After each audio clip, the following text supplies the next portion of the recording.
प्राध्यापक शिरीष कुलकर्णी, बड़ौदा की महाराजा सयाजीराव यूनिवर्सिटी में प्रोफेसर रहा।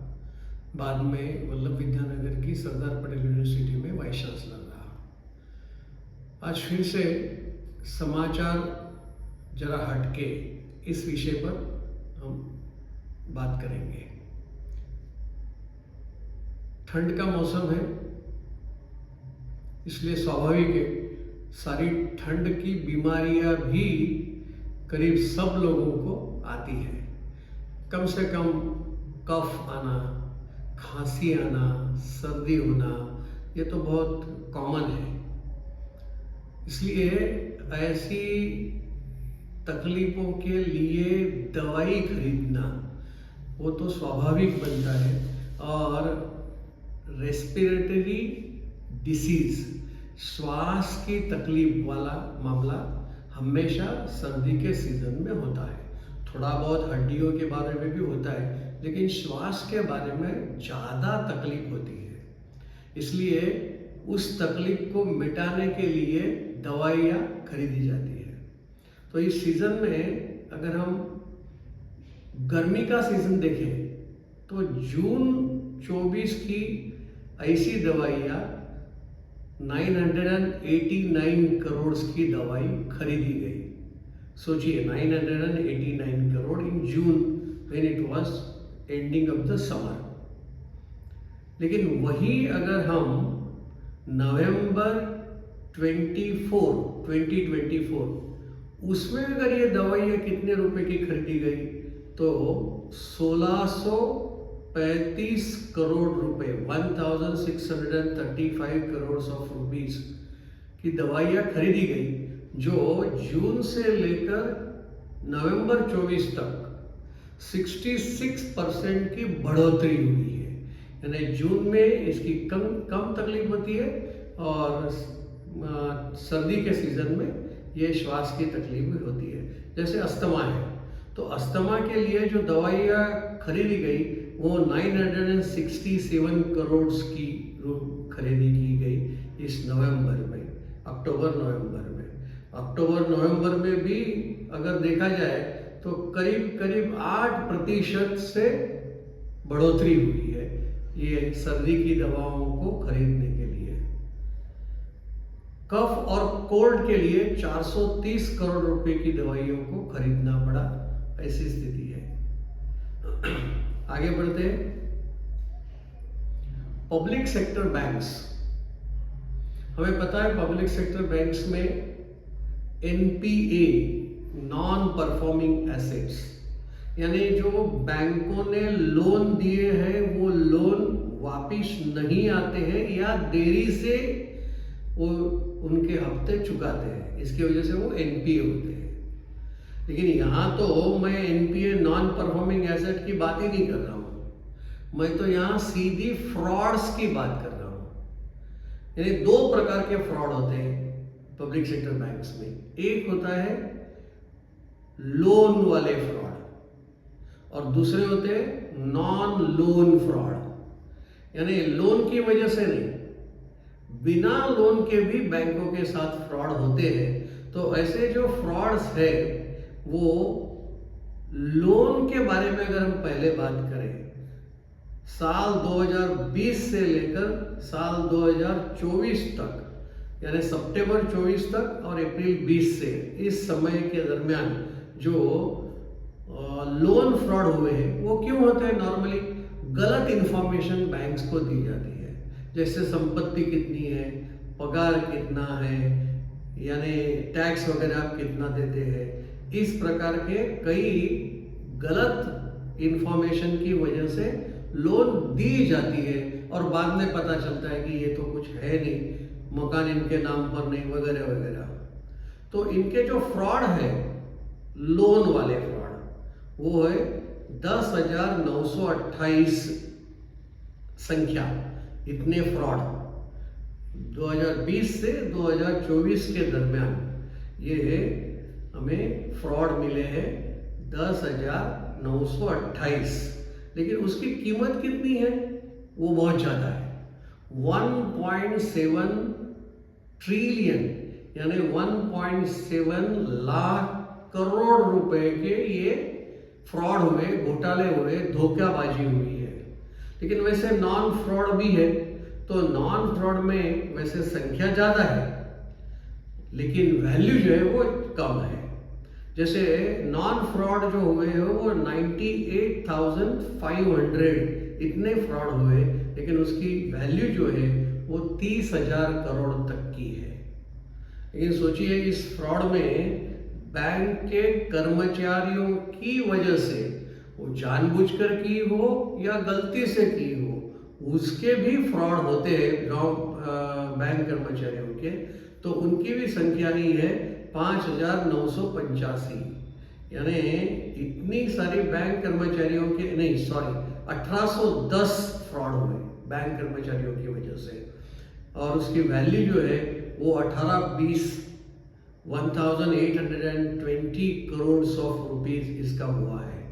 लेकिन ऐसा नहीं है कि बाकी बैंक सब बैठे हुए हैं, ऐसे फ्रॉड होते तो उसके लिए वो सीबीआई की इंक्वायरी करती है, आरबीआई की गाइडलाइन भी आती है, पुलिस की कंप्लेंट भी होती है।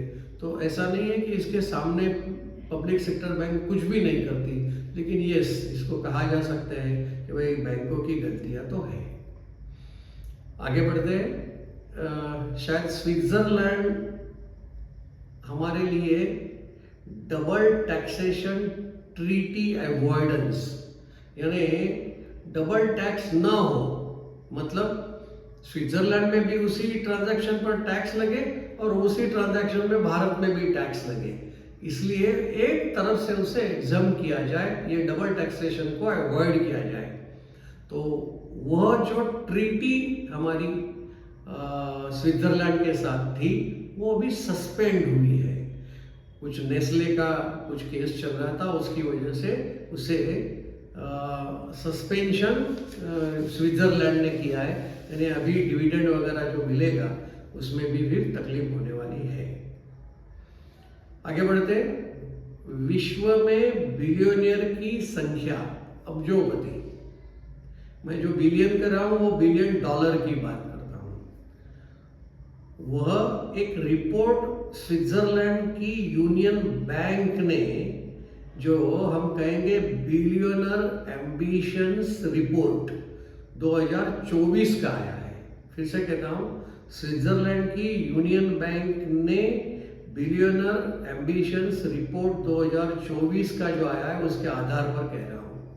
ये जो विश्व की बिलियंस है वो 121% की संख्या उनकी बड़ी है और उनकी संपत्ति 52.64% बड़ी है, यानी अब्जोपति और अब्जोपति बन रहे हैं, ऐसा ध्यान में आता है।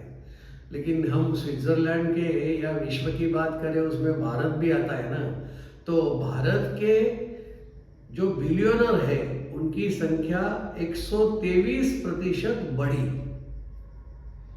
और उनकी संपत्ति जो बढ़ी है वो 263% बढ़ी है। देखिए, मैं फिर से दोबारा रिपीट करता हूं, बिलियनर की संख्या 123% बढ़ी जबकि विश्व की 121% है।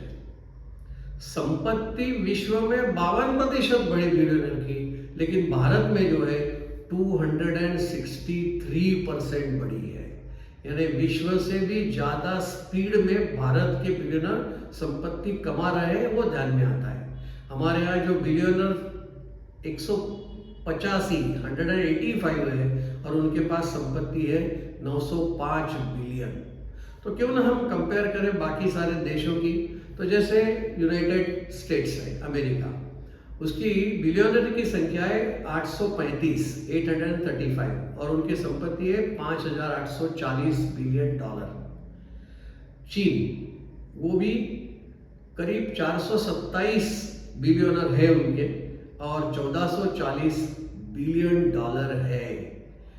देखिए, हम कहते हैं हम थर्ड रैंक की इकोनॉमी बनने जा रहे हैं।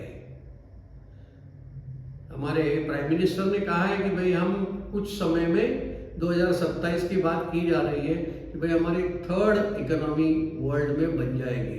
लेकिन बिलियनर की संख्या में देखिए तो थर्ड तो हम ऑलरेडी आ चुके हैं, बाकी सारे देश भारत के बाद में है। जैसे मैं कहूँ कि भाई यूके उसके 82 बिलियनर है और उनके पास संपत्ति 418 है। फ्रांस के बिलियनर की संख्या 46 है और उनकी संपत्ति है $576 बिलियन। चौथे नंबर पर जर्मनी आता है विश्व में, 117 बिलियनर 117 बिलियनर्स है और 542 उनकी संपत्ति बिलियन डॉलर की है। यानी जर्मनी भी हमारे पीछे है। उसके बाद तो बाकी किसी देश की तुलना करने की आवश्यकता ही नहीं है। यह स्थिति हम थर्ड रैंक पर ऑलरेडी आ चुकी है, लेकिन बिलियनर्स के बारे में आगे बढ़ते इसी विषय को आधार लेकर एक अपने पेरिस स्कूल ऑफ इकोनॉमिक्स के प्रोफेसर थॉमसन करके हैं, उन्होंने कहा कि भारत देश उसका रेवेन्यू कंट्रीब्यूशन फ्रॉम टैक्सेशन यानी टैक्स का रेवेन्यू जीडीपी के सिर्फ 13 से 14% है, जो बहुत कम है। उन्होंने फिर कंपैरिजन की है कि भाई स्वीडन जिसके 50% जीडीपी के 50% उनका टैक्सेशन का रेवेन्यू है, कहाँ 13-14% भारत का और कहाँ स्वीडन का। तो उन्होंने कहा कि भाई ऐसे आपने श्रीमंत लोगों से, रीच लोगों से तो वेल्थ टैक्स भी लेना चाहिए, ऐसा उन्होंने कहा है। उसी तरह हमारे जो चीफ इकोनॉमिक एडवाइजर है अनंता नागेश्वरन, उन्होंने भी कहा है कि अमीरों के पास से ज्यादा टैक्स लेना चाहिए और जिन लोगों के पास देने की इच्छा है और व्यवस्था है तो उन्होंने भी भारत को बनाने में, बढ़ाने में अपना सहकार्य देना चाहिए, जिसके लिए कैपिटल इंफ्रास्ट्रक्चर हम बना सके। मैंने कई बार ये बात तो कही है कि भाई 15 करोड़ इक्वल है क्या? 15 लाख इक्वल टू 15 करोड़। ऐसा मैंने क्यों कहा कि भाई 15 लाख की आय साल की जिसकी है उसे भी 30% इनकम टैक्स लगता है और जिसकी 15 करोड़ की आय है उसको भी 30% का ही टैक्स लगता है। यानी इनकम टैक्स में ये दोनों अमीर 15 करोड़ वाले और अमीर 15 लाख वाले दोनों एक जैसे हैं। इसलिए श्रीमंतों से, रीच लोगों से ज़्यादा टैक्स लेना चाहिए, ऐसा ये हमारे इकोनॉमिक एडवाइजर भारत के और मिस्टर थॉमसन जो पेरिस स्कूल